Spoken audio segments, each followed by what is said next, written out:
अस्सलाम वालेकुम दोस्तों, मैं हूं आपका होस्ट अली और आप देख रहे हैं एक ऐसा चैनल जहां हम लेकर आते हैं आपके लिए हकीकत पर मबनी खौफनाक कहानियां जो सिर्फ सुनी नहीं बल्कि महसूस की जाती हैं।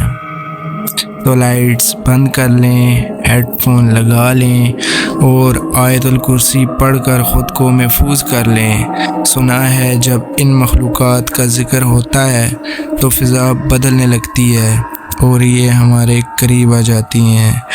तो चलते हैं अपनी स्टोरी की तरफ।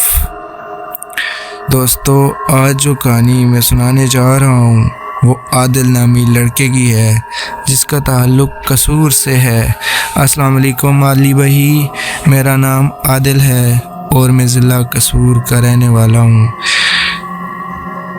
ये कहानी कुछ अरसा पहले की है।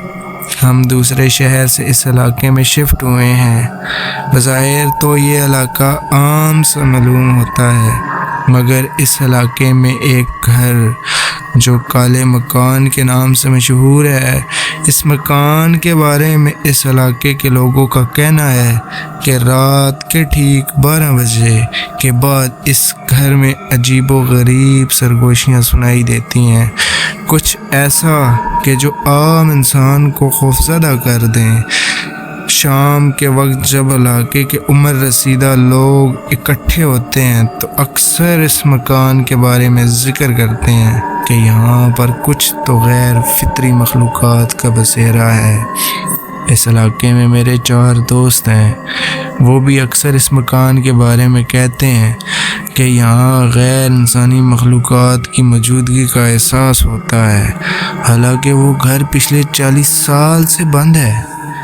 ये बातें सुनकर अली भाई मुझे तजस्सुस हुआ, आखिर वहाँ ऐसा क्या है जो लोग इस मकान से इतना खौफज़दा हैं। मैंने अपने दोस्तों से इस मकान के अंदर जाने को कहा तो मेरे एक दोस्त जिसका नाम इमरान है मुझे झड़क कर खामोश करा दिया और कहने लगा, पागल हो क्या? भूल कर भी मत सोचना। मैं खामोश हो गया। दिल में ठान लिया कि आज रात इस मकान के अंदर जाऊंगा और देखूंगा कि इसकी हकीकत क्या है जो मैंने सुना। उसी रात में ठीक रात के 12 बजे जब सब लोग सो गए, अंधेरी रात में उस घर की तरफ कदम बढ़ाया। सर्दियों की रात थी और धुंध के बायस आसमान पर रोशनी भी कम थी। खैर, मैं उस घर की तरफ कदम ब कदम चलता गया और हवा में अजीब सी सर्दी छाई हुई थी और वो घर जो सबके लिए खौफ की अलामत था अब उसके सामने खड़ा था। मैंने घर की तरफ कदम बढ़ाया। हर कदम पर दिल की धड़कन तेज़ होती जा रही थी और मैं एक अजीब सा अंधेरा जो चारों तरफ छाया हुआ था उसमें सफ़र कर रहा था। अब मैं उस घर के दरवाजे के सामने आया और आहिस्ता से दरवाजे को हाथ से खोलने लगा। दरवाज़ा खुलते ही एक लम्हे के लिए ऐसा लगा कि वक्त रुक सा गया हो। जैसे मैं घर के अंदर कदम रखा, सारा घर अंधेरे में ढका हुआ था। हर चीज़ सुनसान और खामोश। मुझे एहसास होने लगा जैसे मुझे कोई देख रहा है। इतने में मुझे ऊपर से टक टक टक की आवाज़ आई। पहले मुझे लगा मेरा वहम है, लेकिन अब की बार ऊपर से चीख की आवाज़ आई। यकीन करें अली भाई, मेरा कलेजा मुंह को आ गया और मेरा दिल ज़ोर ज़ोर से धड़कने लगा। मैंने दिल की धड़कन को संभालते हुए कहा, ऊपर जाके देखता हूँ क्या है। मैं सीढ़ियाँ चढ़ने लगा और हर कदम पर खौफ बढ़ता जा रहा था। आधी सीढ़ियों के बाद मुझे महसूस हुआ कि मेरे पीछे से नीचे की तरफ कोई तेज़ी से गुजरा है। तो पीछे मुड़कर देखा, अंधेरा होने की वजह से कुछ दिखाई न दिया। खैर, मैं ऊपर की तरफ बढ़ा سیڑھیاں ختم ہوتے ہی سامنے ایک کمرہ موجود تھا جس کا دروازہ پہلے ہی تھوڑا سا کھلا ہوا تھا۔ میں اس دروازے کی طرف بڑھا، دروازے کو کھولا۔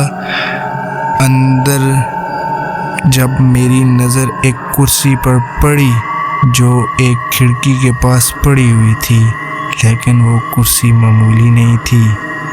مجھے احساس ہوا جیسے اس پر کوئی بیٹھا ہوا ہے۔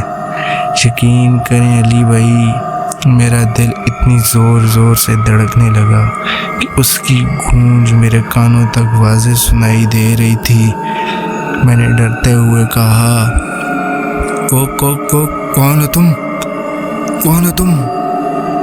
مگر جواب میں صرف خاموشی سنائی دی، کوئی آواز نہیں، صرف وہ کرسی اور سنسان کمرہ۔ میں اس کرسی کی طرف بڑھا، اچانک پیچھے سے دڑام کیا اور دروازہ بند ہو گیا۔ میں پلٹ کر دروازے کی طرف بھاگا، دروازے کو کھولنے کی کوشش کی لیکن بے سود، دروازہ نہ کھلا۔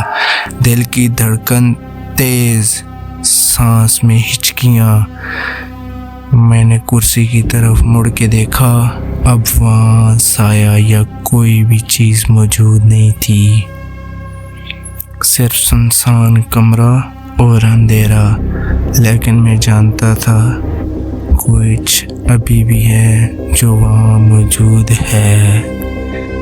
میں تھوڑا سا کمرے میں آگے کی طرف بڑھا تو میری نظر سیڑھیوں پر پڑی جو بیسمنٹ کی طرف جا رہی تھیں۔ میں جلدی سے نیچے کی طرف اترنے لگا تو دور سے ایک سرگوشی میرے کانوں تک آئی، کون ہو تم؟ کیا کرنے آئے ہو؟ اندھیرا ہر طرف چھایا ہوا تھا، سایہ ہر قدم پر حرکت کر رہے تھے اور ایک عجیب سی بدبو پھیلی ہوئی تھی۔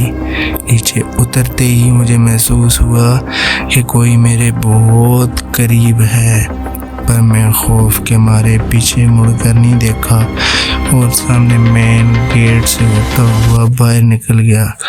مگر باہر نکلنے کے بعد بھی مجھے محسوس ہو رہا تھا جیسے کوئی چیز میرا پیچھا کر رہی ہو۔ ہوا میں سرسراہٹیں، عجیب آوازیں، سناٹے کی فضائیں، مگر مجھے کچھ نہیں دکھائی دے رہا تھا۔ میں گلی کے کونے میں پہنچ کر پیچھے مڑا۔ میں نے دیکھا اسی کمرے کی کھڑکی میں ایک سایہ نمودار ہوا تھا، ایسے جیسے وہ مجھے کچھ کہہ رہا ہو۔ اس دن کے بعد جب آج بھی میں اس گلی کے پاس سے گزرتا ہوں، میرے جسم میں ایک عجیب سی سرسراہٹ محسوس ہوتی ہے اور ایسا لگتا ہے وہ چیز مجھے آج بھی پکار رہی ہو۔